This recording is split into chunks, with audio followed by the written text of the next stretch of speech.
সঞ্জীৱ নাৰায়ণ নামটো আপোনালোকৰ নিশ্চয় অচিনাকি নহয়। জুবিন গাৰ্গৰ মৃত্যুৰে নাম সাঙুৰ খোৱাৰ পিছত দুদিন আগত কান্দি কান্দি সংবাদমেল দিছিল এই সঞ্জীৱ নাৰায়ণে।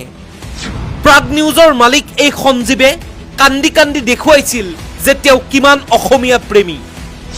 সঞ্জীৱ নাৰায়ণ ইমানেই অসমীয়া প্ৰেমী যে তেওঁ অসমীয়াৰ প্ৰেমত অসমীয়া ল'ৰাক গাধ খটোৱা দিয়ে আৰু সেই কামৰ ন্যূনতম মজুৰি কেইটাও নিদিয়ে। সঞ্জীৱ নাৰায়ণ ইমান অসমীয়া প্ৰেমী যে অসমীয়াৰ প্ৰেমত লাখ লাখ টকা খৰচ কৰি হেনো তেওঁ চিনেমা বনায়, কিন্তু অসমীয়া ল'ৰা এজনে দেহৰ তেজ পানী কৰা পইচা কেইটা দিব নোৱাৰে।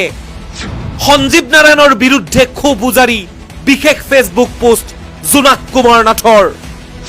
সঞ্জীৱ নাৰায়ণে অৰিন্দম বুঢ়াগোহাঁই নামৰ এগৰাকী সাংবাদিকক কাম কৰোৱাই তেওঁ সেই কামৰ বাবে পাবলগীয়া দৰমহাই নিদিলে।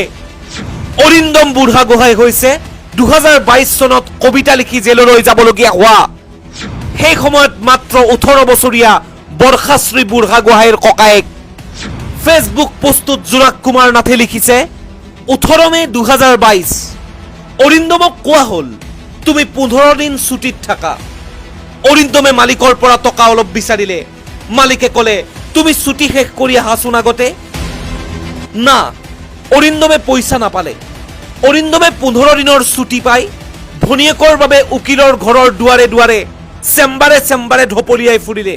আদালতৰ অফিচত আবেদন দিলেগৈ কিজানি ভনীয়েকজনীক পোতাশালৰ পৰা মুকলি কৰি আনিব পাৰি। কিনো ইমান ভয়ানক অপৰাধ কৰিছিল ভনীয়েকে? কবিতাহে লিখিছিল।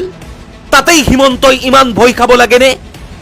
18 বছৰীয়া ছোৱালীজনীক একেবাৰে পোতাশালত ভৰাবলগীয়া হ'ল যে। নাই, অৰিন্দমে ভনীয়েকক পোতাশালৰ পৰা উলিয়াই নিব নোৱাৰিলে। ভনীয়েকে হেনো কবিতা লিখি ৰাষ্ট্ৰদ্ৰোহ কৰিছে। 15 দিনৰ ছুটি শেষ কৰি অৰিন্দমে অফিচলৈ আহিল, আকৌ বুমডাল হাতত লৈ ৰাস্তাই ঘাটে খবৰ বিচাৰি ফুৰিবলৈ, ডিউটিত জইন কৰিবলৈ। পিছে না, এইবাৰ অৰিন্দমক কোৱা হ'ল তুমি আৰু ইয়ালৈ আহিব নালাগে, তোমাক অব্যাহতি দিয়া হৈছে। 18 বছৰীয়া ভনীয়েকজনী পোতাশালত আৰু আজি তেওঁৰ চাকৰিটো খতম। বুকুখন ধহমহাই উঠিল। জুলুকে জুলুকে ওলাই আহিব খুজিল চকু পানীবোৰ। অৰিন্দমে কেইটামান মুহূৰ্ত নিথৰ হৈ থাকি খুব শান্তভাৱে ক'লে ঠিক আছে, মোৰ 21 দিনৰ দৰমহা কেইটা দিয়ক। হ'ব, পিছত আহিবা, এতিয়া তুমি যোৱা। সেই 21 দিনৰ দৰমহাৰ টকা কেইটা প্ৰাগ নিউজৰ ডক্টৰেট ডিগ্ৰীধাৰী মালিক সঞ্জীৱ নাৰায়ণে আজিও অৰিন্দমক নিদিলে। অৰিন্দম মানে অৰিন্দম বুঢ়াগোহাঁই আৰু ভনীয়েকজনী বৰ্ষাশ্ৰী বুঢ়াগোহাঁই।